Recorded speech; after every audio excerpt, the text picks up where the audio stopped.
ഇന്ന് നമ്മൾ പഠിക്കാൻ പോകുന്നത് ഇൻഫീരിയർ ആൽവിയോളർ നെർവ് ബ്ലോക്കിനെ കുറിച്ചിട്ടാണ്. എന്താണ് ഇൻഫീരിയർ ആൽവിയോളർ നെർവ് ബ്ലോക്ക്? ഇതിന് ഇൻഅക്യൂറേറ്റ്ലി ഇതിനെ ഓൾസോ വിളിക്കുന്ന പേരാണ് മാൻഡിബുലാർ നെർവ് ബ്ലോക്ക് എന്ന് വിളിക്കുന്നത്. ഇത് സെക്കൻഡ് മോസ്റ്റ് കോമൺ ആയിട്ടുള്ള ഇഞ്ചക്ഷൻ ആയിരിക്കും. ഫസ്റ്റ് ഇൻഫിൽട്രേഷൻ ആയിരിക്കും. അതിനുശേഷം നമ്മൾ കൂടുതലായിട്ട് യൂസ് ചെയ്യുന്നതാണ് ഇൻഫീരിയർ ആൽവിയോളർ നെർവ് ബ്ലോക്ക് ആയിരിക്കും. പക്ഷേ ഇത് unfortunately highest percentage clinical failure നമുക്ക് ഇത് കാണാൻ ഇപ്പോൾ പ്രോപ്പറായിട്ട് അഡ്മിനിസ്റ്റർ ചെയ്ത് കഴിഞ്ഞിട്ടും ഹയസ്റ്റ് പെർസെൻറ്റേജ് ക്ലിനിക്കൽ ഫെയിലറും ഈ ഇൻഫീരിയർ ആൽവിയോളർ നെർവ് ബ്ലോക്കിൽ നമുക്ക് കാണുന്നുണ്ട്. ഓക്കെ, ഇത് നമുക്ക് ക്വാഡ്രാന്റ് ഡെന്റിസ്ട്രിയിൽ ഭയങ്കര യൂസ്ഫുൾ ആണ് ഈ നെർവ് ബ്ലോക്ക് ഉള്ളത്. കൂടാതെ നമുക്ക് സപ്ലിമെൻ്റൽ ബ്ലോക്ക് ആയത് ബക്കൽ നെർവ് ബ്ലോക്ക് നമുക്ക് കൊടുക്കാൻ പറ്റും. ബക്കൽ നെർവ് ബ്ലോക്ക് ഏതൊക്കെ സിറ്റുവേഷൻ മാത്രമേ കൊടുക്കണ്ടോ? നമുക്ക് ബക്കൽ പോസ്റ്റീരിയർ റീജിയണിനെ അനസ്തേഷ്യ ചെയ്യാൻ വേണ്ടി, ഓൺലി സോഫ്റ്റ് ടിഷ്യൂ അനസ്തേഷ്യ ചെയ്യാൻ വേണ്ടിയാണ്. ആ സമയത്ത് മാത്രമേ ബക്കൽ നെർവിൻ്റെ ആവശ്യം നമുക്ക് വരുന്നുള്ളൂ. ചില റെയർ ഒക്കേഷനലി സുപ്രാ പെരിയോസ്റ്റൽ ഇഞ്ചക്ഷന് ഒരു ഇൻഫിൽട്രേഷൻ നമുക്ക് എവിടെ കൊടുക്കാൻ പറ്റും? നമ്മൾ ലോവർ ഇൻസൈസർ റീജിയനിലെ ചിലപ്പോൾ ഈ അടുത്തുള്ള കോൺട്രാലാറ്ററൽ സൈഡിലുള്ള സെൻസറി ഫൈബേഴ്സ് ഓവർലാപ്പ് ചെയ്യാനുള്ള സാധ്യതയുണ്ട്. ആ സമയത്താണ് നമ്മൾ സുപ്രാ പെരിയോസ്റ്റൽ ഇഞ്ചക്ഷൻ നമ്മൾ കൊടുക്കാൻ വേണ്ടി പറയാം. പിന്നെ പീഡിയൽ ഇഞ്ചക്ഷൻ നമ്മൾ കൊടുക്കണം. എന്തൊക്കെ ഇവനത് സക്സസ്ഫുൾ INB ശേഷം ചിലപ്പോൾ ഈ isolated portion of the mandibular teeth അത് ചിലപ്പോൾ സെൻസറി ആവാൻ സാധ്യതയുണ്ട്. യൂഷ്വലി ഇത് mesial root of the mandibular molars. ഈ mesial root of the mandibular molars ചിലപ്പോൾ സെൻസറി ആവാൻ റിമെയിൻ സെൻസിറ്റീവ് ആയിരിക്കും. അതുകൊണ്ട് ആ സമയത്ത് നമുക്ക് എന്ത് കൊടുക്കാൻ പറ്റും? പീഡിയൽ ഇഞ്ചക്ഷൻ നമുക്ക് വേണമെങ്കിൽ കൊടുക്കാൻ പറ്റും. പിന്നെ ചില സമയത്ത് അവൻ്റെ ഇത് ഈ INB ഇൻഎഫക്റ്റീവ് ആണെങ്കിൽ primary when tooth is pulpally involved, അത് പൾപ്പലി ഇൻവോൾവ് ചെയ്യുന്ന സമയത്ത് നമുക്ക് ഇൻട്രാഓസസ് അനസ്തേഷ്യ നമുക്ക് കൊടുക്കാം. ഓക്കെ, ആ സമയത്ത് സപ്ലിമെൻ്റൽ ആയ ടെക്നിക്ക് യൂസ് ചെയ്ത് സപ്ലിമെൻ്റൽ ടെക്നിക്കാണ് ഇൻട്രാഓസസ് അനസ്തേഷ്യ എന്ന് പറഞ്ഞാൽ എപ്പോഴാണ് ഈ ടീത്തൊക്കെ പൾപ്പലി ഇൻവോൾവ്ഡ് കേസ് നമുക്ക് ഇൻട്രാഓസസ് കൊടുക്കാൻ പറ്റും. പീഡിയൽ ഇഞ്ചക്ഷൻ ആണെങ്കിൽ ഈ mandibular teeth isolated portion of mandibular ടീത്തിലേക്ക് ഈവൻ അത് INB സക്സസ്ഫുൾ ആണെങ്കിലും കൂടി ചിലപ്പോൾ സെൻസിറ്റീവ് ആകാനുള്ള സാധ്യതയുണ്ട്. ഏത് റൂട്ടിലാണ്? മീസൽ റൂട്ട് അത് മാൻഡിബുലാർ മോളാസിലാണ് കാണുന്നത്. പിന്നെ നമ്മൾ ലോവർ ഇൻസൈസർ റീജിയനിൽ നമുക്ക് എന്ത് കൊടുക്കാം?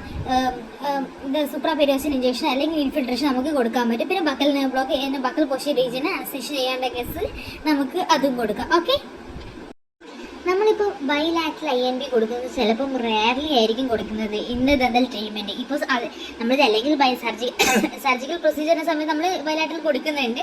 പക്ഷേ ദന്തൽ ട്രീറ്റ്മെൻറ്റ് സമയത്ത് നമ്മൾ ബൈലാറ്ററൽ കൊടുക്കുന്നത്, അതായത് ഓൺ ദ ദന്തൽ ചെയറിൽ കൊടുക്കുന്നത് കുറവായിരിക്കും. GA സമയത്തിന് നമ്മൾ കൊടുക്കുന്നുണ്ട്, കേസുകളിലേക്കും കൊടുക്കുന്നുണ്ട്.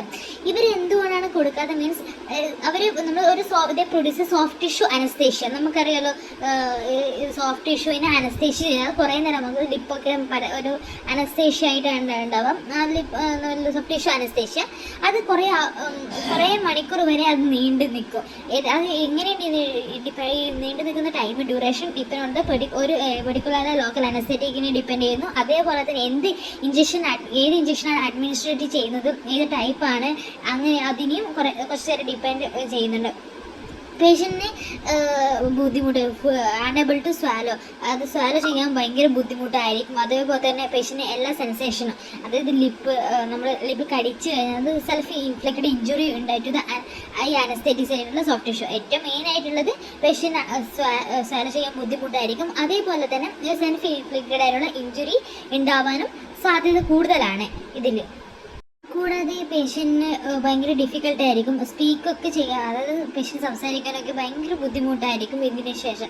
അതുകൊണ്ടാണ് നമ്മൾ ദന്തൽ ട്രീറ്റ്മെൻറ്റ് ഒരു സൈഡിൽ ഒരു ടൈം ചെയ്യുന്നത്, മറ്റേ ഒരു റൈറ്റ് ലെഫ്റ്റ് സൈഡിൽ ഒന്നല്ലെങ്കിൽ റൈറ്റ് സൈഡിൽ എല്ലാം ട്രീറ്റ്മെൻറ്റ് ചെയ്യുക. അതിന് ശേഷം വേറൊരു അപ്പോയിൻമെൻറ്റിൽ മറ്റേ സൈഡിലും ചെയ്യുന്നതായിരിക്കും ഏറ്റവും നല്ലത്.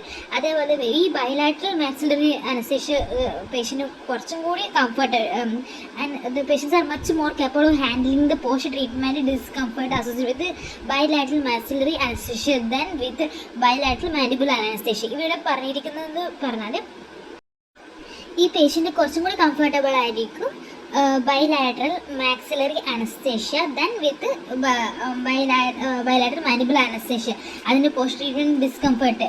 ഓക്കെ, അതിൻ്റെ ഏറ്റവും കൂടുതൽ നമുക്ക് സോഫ്റ്റ് ടിഷ്യൂ കൂടുതലായിട്ട് അനുഭവപ്പെടാത്ത ലോവർ ലിപ്പിലൊക്കെ INB ഒക്കെ കൊടുക്കുമ്പോൾ നമുക്കറിയാലോ 2 ടങ്ക് ഫുൾ ഇതായിട്ടുണ്ടോ, മനസ്സ് ഇതായിട്ടുണ്ട്, നമ്മസ് പോലെ ഉണ്ടോ. അതേപോലെ തന്നെ നമ്മൾ ലോവർ ലിപ്പ് നമുക്കൊന്നും മനസ്സിലാവില്ല, അത് സെൽഫ് ഇൻഫ്ലിക്റ്റഡ് ഇഞ്ചുറി ഉണ്ടാകാൻ സാധ്യതയുണ്ട്. പേഷ്യൻ്റ് അണബിൾ ടു സ്വാലോ ചെയ്യാൻ ബുദ്ധിമുട്ടുണ്ട്.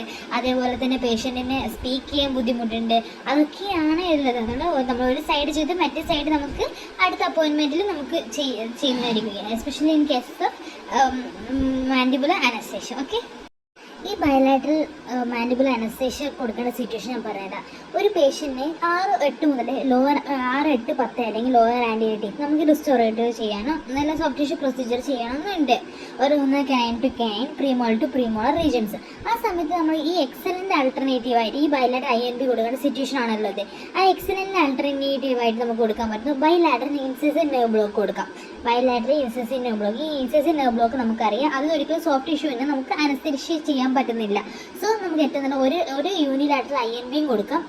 ഏത് സൈഡിലാണ് കൊടുക്കുന്നത് ആ സൈഡിൽ ഗ്രേറ്റ് നമ്പർ ഓഫ് ടീത്ത് വേണം. ഓക്കെ, റിക്വയറിംഗ് റിസ്റ്റോറേഷൻ ആൻഡ് ഒരു ഗ്രേറ്റ് ഡിഗ്രി ഓഫ് ലിംഗിൽ ഇന്നർവേഷൻ ഉള്ള എന്നിട്ട് നമുക്ക് INB കൊടുക്കാം. പിന്നെ ഓപ്പോസിറ്റ് സൈഡിൽ നമുക്ക് എന്ത് കൊടുക്കാം, ഇൻസൈസിവ് നെർവ് ബ്ലോക്ക് കൊടുക്കാം. നമ്മൾ ഓർമ്മിക്കണം, ഈ ഇൻസൈസിവ് നെർവ് ബ്ലോക്ക് എന്ന് പറഞ്ഞാൽ ലിംഗിൾ സോഫ്റ്റ് ടിഷ്യൂ അനസ്തേഷ്യ ചെയ്യുന്നില്ല. ലിംഗിൾ ഇൻഫിൽട്രേഷൻ മേബി അത് ആ സമയത്ത് ഇൻസൈസിവ് നെർവ് ബ്ലോക്ക് കൊടുക്കുന്ന സമയത്ത് നമുക്ക് ലിംഗിൾ ഇൻഫിൽട്രേഷൻ നമുക്ക് കൊടുക്കാൻ ആവശ്യം വരുന്നുണ്ട്. ഓക്കെ, നമുക്ക് ഈ മാൻഡിബുലർ ഇൻസൈസിവ് റീജിയനിൽ നമുക്ക് ആർട്ടിക്കൈൻ ഹൈഡ്രോക്ലോറൈഡ് കൊടുക്കാൻ പറ്റും. Buccal infiltration articaine hydrochloride in the mandibular incise, അത് നമുക്ക് കൺസിഡറബിൾ ആയിട്ടുള്ള success of the pulpal anaesthesia കൊടുക്കും. ഇവിടെ പറഞ്ഞിരിക്കുന്നത് ഈ articaine hydrochloride buccal infiltration mandibular incisive റീജിയനിൽ കൊടുത്തു കഴിഞ്ഞാൽ നമുക്ക് കൺസിഡറബിൾ ആയിട്ടുള്ള പൾപ്പൽ അനസ്തേഷ്യ കിട്ടുമെന്നാണ് ഇവിടെ പറഞ്ഞിരിക്കുന്നത്. ഓക്കെ.